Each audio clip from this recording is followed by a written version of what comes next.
Let's get some light down here. Professor Hugh, would you do us the honor? Thank you, Lionel. Looks like this passage has lain undisturbed for centuries. So it would seem. There seems to be an inscription here. Where are those lights? We're here. Oh, sorry. The lanterns weren't lighting right. Here you go, Professor Jacobs. Thank you, Kimberly. Ah, I see now why you wanted to take a closer look at this, Lionel. What does it say? Is it about treasure or something? Not exactly, Ashley. It says here there are traps and dangerous secrets ahead. That doesn't sound good. Au contraire. If there are traps and such, there's a good chance they were put there for a reason. Like to keep a hidden treasure safe. Exactly. I suggest we go no further until the trap experts get here. I agree. I'll go tell them what we found. I'll come with you. This is pretty exciting. Imagine a treasure buried here for ages. Yeah, we're gonna be rich. Rich? Yeah. You know, because of all the treasure. You think we're going to get rich because we found treasure? You do know this is all going to the museum, right? Sure, but the museum will have to pay us for it, right? That's not how museums work. We might find the ancient artifacts, but they still belong to the people who own the land. That doesn't seem fair. This treasure could be worth millions, maybe billions. And your point is? All I'm saying is it wouldn't kill anyone to show a little appreciation. Well, while you're waiting for your appreciation, how about we listen to the radio? I guess. I'm sorry, Hugh. I just don't see it that way. If you ask me, Lionel, it's pretty clear. I don't see how someone can read verse 12 and have any confusion on the matter. I see your point of view, but I think a lot of the context for this whole passage was an ancient culture, being taught by a man with a very religious background, giving his advice. With the authority of God. He was an apostle, Lionel. Hi? Oh, hello, Ashley, Kimberly. Hey, what's going on? Hugh and I were continuing a conversation about a Bible lesson from last week. Well, I don't think I was here for that one. I don't think you were. What's going on with you two? Us? Oh, right. We actually were having a conversation of our own. Sounds like today is full of discussions. Is everything all right? You first. Yeah, you grown-ups never have conversations. Are you okay? We're perfectly fine. A good difference of opinion is how we learn and grow, as long as we don't let it get personal. Exactly right. So, what's your disagreement about? It's about this. Seems to be a portable game device? If I'm not mistaken, that looks like a Game Station PU with the optional controller ports and, yep, 5G networking. Wait, how do you know that? I've been getting Christmas lists from Fern and Holly. Very detailed lists. Wow, really detailed. So, what about this thing is so problematic? It's not ours. That is a matter of opinion. It is not! Just because we find something doesn't mean it's automatically ours. Ever heard of the rule, finders keepers? I seem to remember something about losers weepers too. Obviously not. If you're clumsy enough to lose this in the bushes at the park and don't come back for it, you probably aren't too broken up about it. Is that how you really think they feel about it? It would be nice if it was. I guess for you, it would be. But I think the better choice would be to report it. Report it? How? He means take it to the police station. They typically have a lost and found. And it's right around the corner from here. But it's not, Fine. What do I do?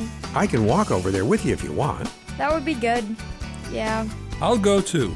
I know the sergeant on duty, and he'll be sure to explain everything. Sounds like a regular field trip. You coming too, Ashley? Actually, I think I'm going to stay here and listen to the radio. Sounds good. Be back soon. And we're back. How was listening to the pond, Ashley? It was fun as always. How was the police station? It was cool. I got to fill out a report paper, and they asked me a bunch of questions, like where I found the game station and if I saw anyone around. And the best part is, if no one comes to claim it, then they said I might get to keep it. Wow. Well, hopefully whoever lost it thinks to go to the police station. Ashley, why would you want that? Don't you want me to get it back? I mean, if no one claims it, sure. But I would think that if someone lost something, the best thing would be for them to find it again. Ashley's right. I know. But where did all of this is mine and that's yours come from? Who's to say what really belongs to who? Whatever. Interesting questions, Kimberly. And though I'm not sure when the idea of people actually owning things started, I do know that it was very early in our history. Really? Does the Bible say anything about it? I would think that Cain and Abel would be the first time it's mentioned. Wouldn't you, Lionel? Yes. Genesis 4 talks about Abel having flocks of sheep, and the offerings the two brothers gave to God seem to have belonged to each of them. Genesis 4? That's like at the very beginning of the Bible. So it's basically been that way forever. Right. And what's more, God acts like these things really do belong to these brothers. So if God seems to think that's how this all works, then I'd say it's pretty safe to say that's how it all works. That's a little confusing, Mr. Hugh. Maybe a little. I just meant that if owning things wasn't how God wanted us to think about the world, you'd think God would tell us. I guess that's one way to explain it. Do you have another way to explain it, Mr. Jacobs? Like, maybe a drama script? I might have something on the topic. I'll be right back. And now, from the garage of Lionel Jacobs comes the wonderful drama Squirrely Locks and the Two Bears, an adapted biblical teaching about property. Once upon a time in the big forest there were two bears, a papa bear Come along, cub of mine. Let's go get some dinner. and a baby bear. Okay, Papa. What are we having? Salmon? Honey? Oh, can we go to the dumpster in the park? Can we please? We went there last night. Aren't you tired of burned hot dogs and dropped s'mores? Nope. Well, we're not going there this time. But don't worry, this will be just as good. The papa bear led his cub through thickets and streams until they came to a little tree in a small clearing. Here we are. What is this? This is a hazelnut tree, and all over the ground are the tastiest little snacks in the forest. Check it out. So good. Okay. Are you sure? Oh, that is good. The two bears munched on hazelnuts for a while, and then Papa Bear had an idea. You know what would make this dinner even better? Berries. I'll be right back. And so off into the woods he lumbered looking for berries. But what no one knew was that scampering through the treetops, a little squirrel had caught a whiff of a delicious scent and was determined to find where it was coming from. Hazelnuts. Must have hazelnuts. Oh, there they are. But there's a bear cub already eating them. This might get a little tricky. Very quietly, the squirrel clambered down the tree trunk and watched as the cub clumsily picked up the next little morsel. Now's my chance. And with that, the squirrel leapt across the clearing and took the hazelnut out of the cub's paws. Hey! Too slow, little bear. The cub picked up another, and the squirrel once again snatched it away. Too slow again. What a tasty game.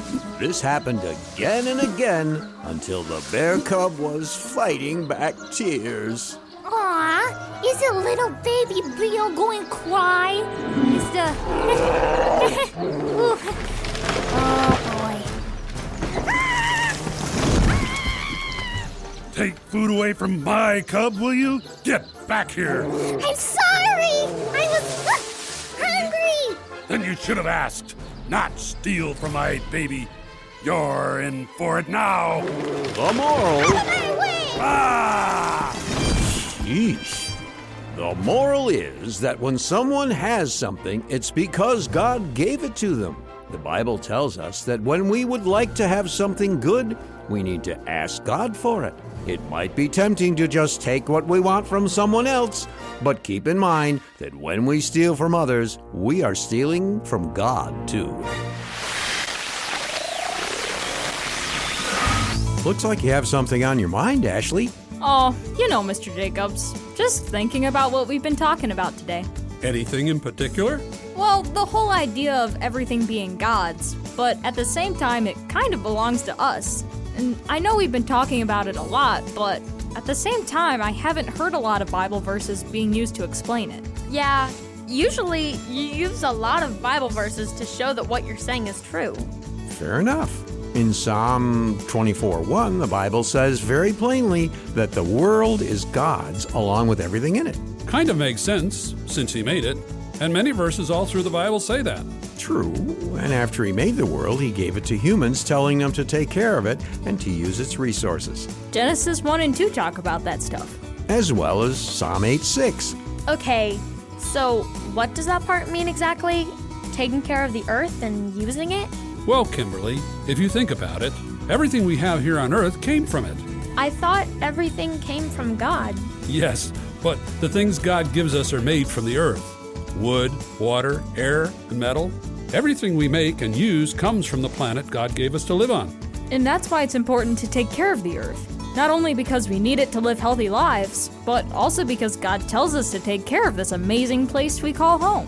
Another thing I think needs to be said is the reason God gives us things isn't just so we can be comfortable and healthy, but also so we can help others with what we've been given. After all, God loves a cheerful giver. And when we give a lot away, God gives us more. Something tells me that these are all Bible verses that you guys are quoting. More or less. Want me to show you where to find them? Don't you and Mr. Hugh want to get back to your conversation? No, I think we finished discussing that, unless I'm wrong. No, genealogies and quarrels, Lionel. This sounds like a much better use of our time. Huh? We're good. Well, I've got to head out, actually. Thanks for the talk, Mr. Jacobs. No problem, Ashley. Well, I guess if we're going to do more Bible studying, we need to get some Bibles. And turn off the radio. Right, of course.